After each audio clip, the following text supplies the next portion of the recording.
sort of distance, but we got our masks on, and that's all good. And I'm old Uncle Randy, and this is one of the best shows that's coming to America because it's our craft beverage and culinary. What is it? Culinary. There you go. Culinary. Let's Like do it. culinary. Tour. And this is beautiful. The one, the only, back finally from going around the world for the past 2 to 3 months. Or sitting at home. No. The divine Miss Kira.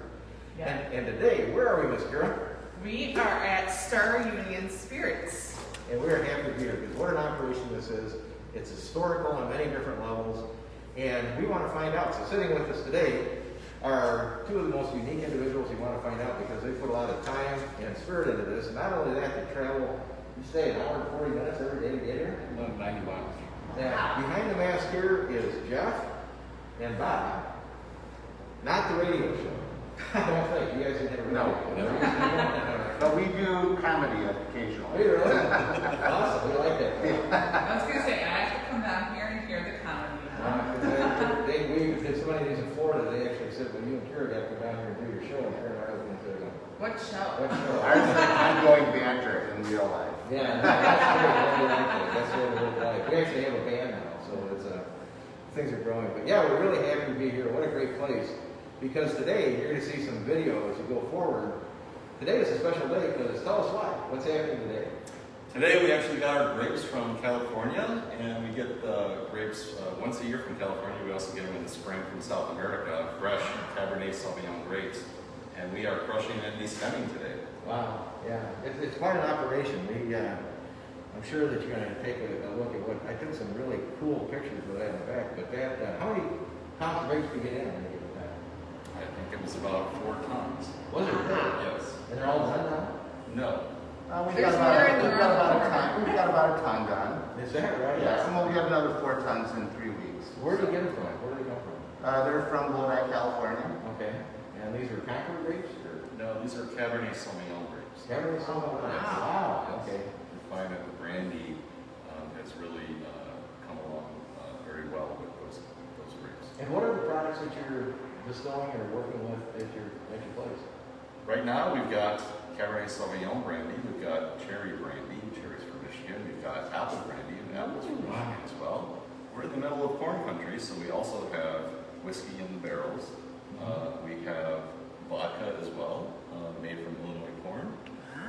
We also have rye and agave.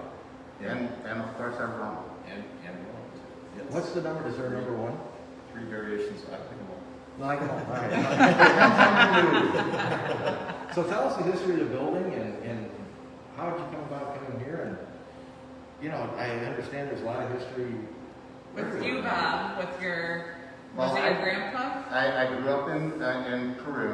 My grandfather worked here for about 40 years. You were here? In West Fox. Uh-huh. I believe he was in the tool dye area.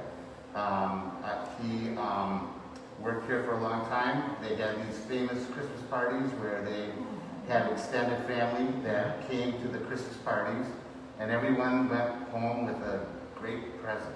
And it wasn't just a little Matchbox present. It was a big die-cast car, or the girls had a doll, or they had some kind of really nice present, and it was pretty famous. And West Fox was around for a long time. Yeah, I remember those days. They were famous for the Big Ben clock, Yeah. which was a small bedside clock that would wind up. They have the West Clock Museum here in the building, which has a lot of artifacts from the time gone by. Mm-hmm. Yeah, those old-time parties were fun. I was privileged. My grandfather up in Freeport, Illinois, company up there, Microswitch, had those, and the box companies did, and Santa would show up, and you always, as you said, you got a present. Right? Oh, everybody got a present. Everybody's got to see Santa. It was quite We had to dress up. It was like, it was shirt and tie. But yeah, South Peru has a beautiful history to it. So this is the building, so that's got to be a lot of good feelings for you and me. It was. For us to come down here, it was always kind of a dream of mine to come back in some way. I didn't really know how it was all going to play out. But with the opportunity of making spirits here in the building, it's a perfect place for us. We can embrace the local. We are one of the first ones to do this in over 100 years as far as making spirits in this area. So it's Legally. I'm sure there's been grappa made in the Illinois Valley since. You were practicing spirit maker. So how did you make the journey from an idea to actuality from here? Bob and I met each other through our kids' school. And we had this small dad's club at the school, which grew to a big dad's club. But we found out that through a camping trip that I was on with Bob that he made wine. He brought bottles of wine. I said, "What do you mean you made that? I would have." And so when I said, next time we make it, you'll come over. So Jeff came over. He was really fired up at the end of the day. I knew that was, I knew he was fired up, and I knew he was really excited. So about 2 days later, Jeff comes back and he's pulling his car backwards and through the driveway to get to the garage. I thought that was odd because he never had been other than the crushing day. And then all of a sudden he opened his truck and there was a new press, and there was a bunch of carboys and some barrels. I said, boy, this guy is jumping in with both feet. I don't think we're getting him out of it. So that'd be fun for you. So that was about 2007. And so that's when I jumped in. Bob had been doing it with his neighbor who introduced him to it. His neighbor's from Italy. Now, is this just in your garage? It was in my next door neighbor's garage. I started in 2000, so this would be my 20th year of making wine at home. And we had a great collective of people. A lot of people in the neighborhood were always so excited, and it was quite a communal thing. And I bring homemade sausages from the south side, and we got vegetables, Jardinera, That is spread. so cool. And it got to Yeah. and it got to be pretty big. Yeah. And it got to be almost too big. So we had to scale it back a couple years, and then one thing led to another, and we decided that we were going to go to the next level. It was such a fun experience that I, in my day job in the loop, it was always so therapeutic to get my hands in the grapes and kind of get in that. And I said, if anything, look at all these people around here. We'd love to take that feeling that everyone was getting and do something with it. And so that wine evolved into the brandy. That is so cool. Yeah. How did you guys come up with the name? Well,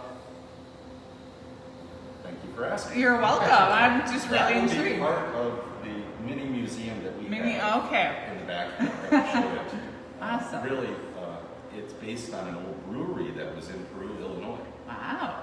And we wanted to pay homage to the heritage of our name, so we, even though we elevated it to the level of Star Union Spirits, we have a whole history to the brewery. That is really cool. And we did get the trademark on our name, so at least we got it. So what you've done is grown it from grassroots, from your backyard. You've taken the history because of the feeling of, bringing your grandparents and that love, that's unconditional, into what you're doing. And then finding the building that you were a kid in, great. So everything about what you're doing is just a day of feeding love into what you're doing. Absolutely. Well, when we started out here and we looked at it, all the windows were boarded up. The front entrance of the building was closed up. There was no walls here. There's probably 100 tons of old industrial machinery in this space. It was dark. There was no electricity, no plumbing, no running water. Wow. And we were able to work with the owners of the building to secure this space. And really, I believe that the city helped out with a TIF program to get the new windows in.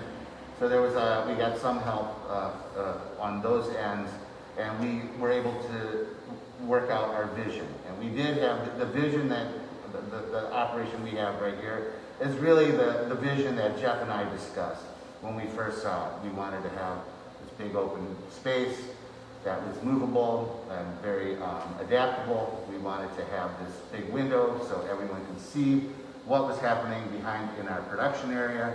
We wanted to have this historic space where people could have a cocktail and also have a taste of our product. And we want to be able to get out there, and we want to be able to mingle with the community and talk about our vision and what we want to do and our products. Yep. No, go ahead. Well, I was going to say, you're in the 1917 edition of West Class. That is Wow. so That's when wow. this area was built out. Mm. And the nice thing about it, when we had construction paper over the windows, people couldn't see it, but we couldn't see out either. Because we're below grade, we mostly in the summer get the treetops and the green. Ah, that's cool. And you're not really getting a lot of the traffic when you're walking through. So how long have you been here? We formed the LLC in 2016. We started building in 2017, 18, and we cut our ribbon May 8th of 2019. So do you have indoor events pre-COVID? We did. We had live music that well as every weekend. Yeah. That is so And we awesome. brought acts down from Chicago. And we had some prenuptial dinners. We had a wedding here. Wow. Bachelorette cocktail classes. That is so cool. I can totally see this place as like a wedding thing. Speakeasy wedding. That We got is the really sort of the altar of the distillery. That is so cool. How is COVID treating you now? Well, we are at capacity at about 12 people in here to 15 people. People are buying a lot of bottles, coming in to buy bottles, so and drinking at home with me now. But it definitely has affected us like everybody else, and we're working hard to promote our business. And our business model has changed. We did the hand sanitizer for about 3 months, and we still produce that, or we still have some of that supply for the community as needed. But we also have changed our business model. We've tried to work on our distributorship a little bit more. We do outside events with other facilities and bottle shops, and we try to get our word out that way. So we're staying busy, we're staying active, our production is up. We've been very aggressive this year with our production. I was going to say we've shifted to mostly producing stuff, so that we have stuff to ship out. That's great. That's great. Well, and that's the reason that on the craft beverage and culinary culinary tour is that we want to feature people that have the passion and have a number of people following you. You know, to get the story out that say, hey, it's not that you need to be reminded. It's just that through the next few months, maybe through the next year, maybe during the vaccines as they come out when we get back to normal, we want to make sure that everybody still gives the love to the places that have put their heart and soul into doing exactly what these entrepreneurs have done for years and years, starting in your garage. You know, what a great place to start, you know, and to get it that way. So please, go online. What is your website? StarUnionSpirits.com. That's pretty simple. I do have another question. How did you come up with the label? How did we come up with the label? Bob and I each had a pad of paper, and we each had our own ideas. And then we worked with our a company up in Chicago that has a bunch of artists where we could choose the style from, and we over time merged our ideas with a little help from the company. We had created the dialogue on the label and the art, and We originally, we wanted to really identify with West Fox and the area here and what it meant to the development of Illinois. We felt that Peru is a big manufacturing hub, and we wanted to kind of identify the great manufacturing and also the advancements of a lot of the technology of the area and what it did to other areas, to help other areas around. We have the local river, we are a river city here. The trains came through here, so you notice on our bottles we have trains and planes and locomotives, and we're going to have a barge on them. So a lot of the things that from this area we wanted to highlight and we want to reference from a historical vantage point. all those modes of transportation took manufacturing out of this area to the rest of the world. Mhm. And so that's what it follows. That is so cool. I love that there's little gears on Yeah, this. we're in the clock factory. Yes, Yeah. that's so awesome. And when you come down to Illinois, it's down right through the heart of Illinois on Route 39, and I've traveled it for years, always look as we go over the bridge. It's a beautiful setting. It looks angelic, and it's really cool. It's got the history. So coming down here, you can get a lot of history of West Clocks and the museum there, and the history as you come here, and great people. And the only other story I remember was in high school. We came down here to play football one time. We never put them on the schedule again. It didn't go well for us. And you might have played Mr. Windy. If I remember correctly, it was a cinder football field. Right? I don't know. Yeah, but they actually just redid the football field area. They put AstroTurf down, or synthetic turf down, and they put a lot of money into it. So there's a lot of progress going on here. Really, again, back to our logo, we have two themes in our logo. We have progress and prosperity. So the Inca word for Peru was the meaning of Peru is prosperity. And we felt that a lot of progress was done here with the manufacturing industry. So those are two overlying themes that go with all of our labels and our branding. Yeah, I told Kira that, if you look at the prosperity person on the front label, they're pointing to 3 o'clock, because that's happy hour down here. That is a well thought out. However, well thought out. The inside information is it's really 2:58. If you look very closely. Yes. Detail. That's how the ladies can get to school. Yeah, there's a whole story with the train that used to be outside. And if you go up to the West Clocks Museum, they'll point out that they used to let the women out about 3 minutes before the men to get on the train, get seats on the train. And that's something that they'll tell you at the museum. Yeah. That is so cool. Anything else you want to share? Anything else? Well, in 2012, there was a fire here, and half of this building burned down. That means the size of this building is only 260,000 square feet. Wow. What's really funny is there's a map of the whole building, and it's got several dots on it. There were just 2 little dots on the map. And this whole building was the big This is about 6,000 square feet. It had a bunch of different, they did tool and die, they did clocks. During the war, they made fuses to help the army. And they also did some work for NASA. Yeah. Is that right? Yeah, the power machines. They have some parts for the power machines. Yeah. And the great thing about this beautiful structure here is it, at one time, was probably all natural lit. If you notice that all the windows are north, there used to be skylights in the other room, but really we can see almost everything without any lights on here. So this building is an incredible architectural gem. We actually saved a few things from the building, and we'll talk about that when we can walk around here. That is so cool. I have another question about the Roosevelt trim. Why is it called the Roosevelt? So Teddy Roosevelt, he loved his Manhattans. It was FDR. I'm sorry, FDR. So FDR, and he loved his Manhattans, but he was more of an apple brandy fan than he was a rye fan. So he made sure that when they made a Manhattan for him, they used apple brandy instead of the natural rye. That's so cool. Yeah. That sounds just delicious. Anyway, we want everybody to know we're going to have a lot of material up on our Facebook pages, and want you to go to the Craft Beverage and Culinary Tour Lovers group and sign up there, because people like this are what makes America great right now.